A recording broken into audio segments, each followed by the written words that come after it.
Good morning friends, எல்லோரும் எப்படி இருக்கீங்க? நல்லா இருக்கீங்களா? இவ்வளோ நேரம் ரோபோ சங்கரன் டெத் வீடியோ பார்த்துட்டு இருந்தேன். ரொம்ப கஷ்டமாக இருந்தது மனசுக்கு. அவங்க பொண்ணு சொல்லி அழும்போது இவ்வளோ கஷ்டமெல்லாம் நடக்குது.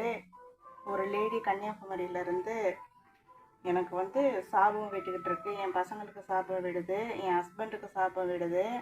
இது வரைக்கும் நான் எவ்வளவோ பொறுமையாக இருக்கேன். அந்த லேடி அவ்வளோ என்ன சாபம் விடுது, திட்டுது, ஒன்றுமே இல்லாத விஷயம், பொய்யான விஷயமெல்லாம் சொல்லுது.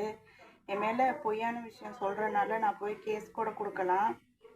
நான் இந்த நிமிஷம் வரைக்கும் அந்த லேடியோட 2 பசங்களுக்காக தான் யோசிக்கிறேன்.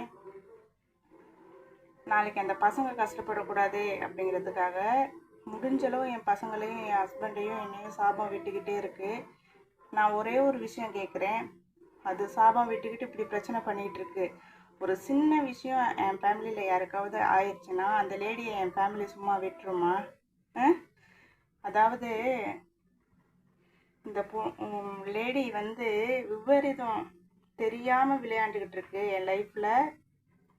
நான் முடிஞ்சளவு பொறுமையாக இருக்கேன். என் பொறுமைக்கு எல்லை இருக்குது. சென்னையில் ஒரு ஜென்ஸுக்கிட்ட கூட சொல்லி அந்த ஜென்ஸும் எனக்கு சாபம் விடுறான், இந்த லேடியும் சாபம் விடுது.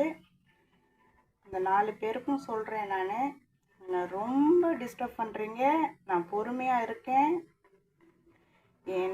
என் பொறுமையை சோதிக்காதீங்க. என் வேலை உண்டு, நான் இருக்கேன்.